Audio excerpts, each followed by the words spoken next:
everybody, in this week's video I am going to be talking to you about how to renovate your buy-to-let. Now I've got a really awesome 5-step process, and what you need to be making sure is that you know exactly when you want to renovate, and you're making sure that you are doing it within a budget that suits you. So before you even start, make sure that you've got a figure in mind of how much you want it to cost for your refurb. Now, of course, if you're doing a whole property refurb, you are going to need to have a realistic figure. I would say budget somewhere between a couple of £1,000s to £10,000. But again, depends on what's in your bank account. So step 1 is all about going and inspecting your property and deciding what needs to be done. Now, always, every 3 to 5 years, you need to be giving that property a new lick of paint, so redecoration.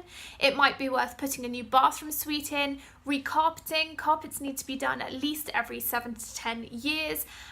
And also having a look at the windows, at the ceilings, at the tiles, at the grouting, having a look at exactly what needs to be done and just writing it down. This is your carte blanche to make sure that you know exactly what it is that needs to be done. So you need to inspect and check all of this out. Number 2 is making your schedule of works. What do you want done? Putting together a list step by step. I would like X, Y, and Z done, and here is the link to what you want it to look like.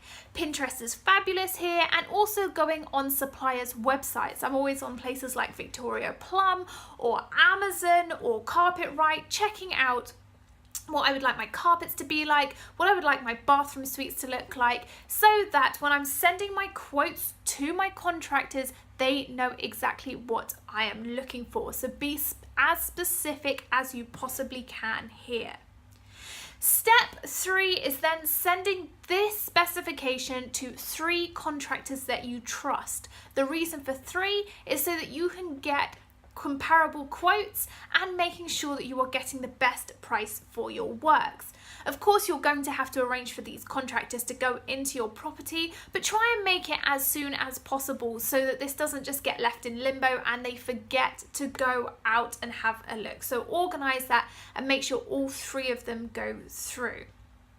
Then step 4 is about receiving all 3 quotes back and creating an Excel spreadsheet where you are comparing the quotes on a like-for-like basis. You are going to need to request from your contractors that they itemize each of the items that they're pricing for, but that should be quite easy because you already send them a schedule of work, so they can simply put labor costs and material costs next to each of your items. So compare on a like-for-like basis.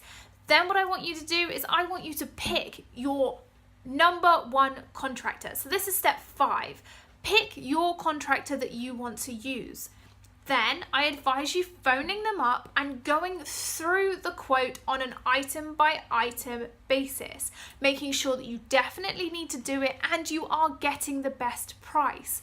Yes, you can go and ask them if that you are getting the best price. You do not need to accept quote number 1, but it's all about negotiation and making sure that you are doing the right thing. It might be that they've come back with a quote for a carpet that was higher than one of the other contractors, for example. So get in contact with them and negotiate on that and just say, look, you've seen the price cheaper elsewhere. Is there anything that they can do? And usually contractors expect you to do that, so don't feel like you're putting them out.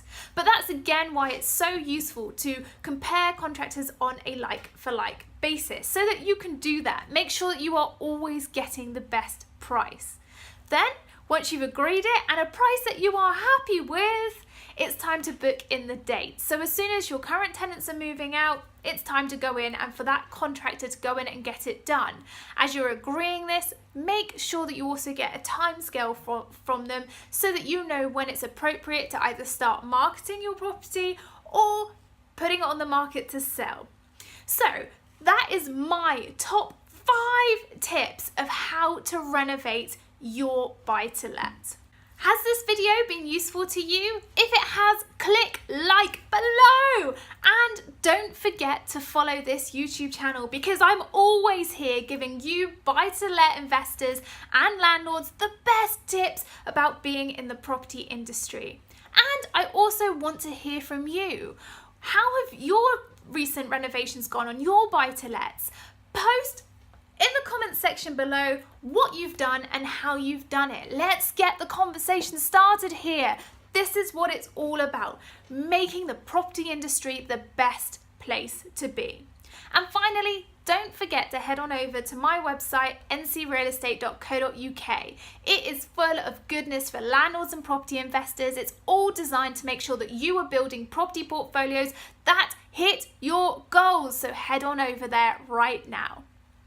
I cannot wait to catch up with you again soon. Thank you for coming and joining me today. Finally, if you haven't yet come over to ncrealestate.co.uk, come over now. And whilst you're over here, do not forget to type your email address into our mailing list subscription so that you can stay up to date with all of the awesome content, information, and amazing goodness we provide.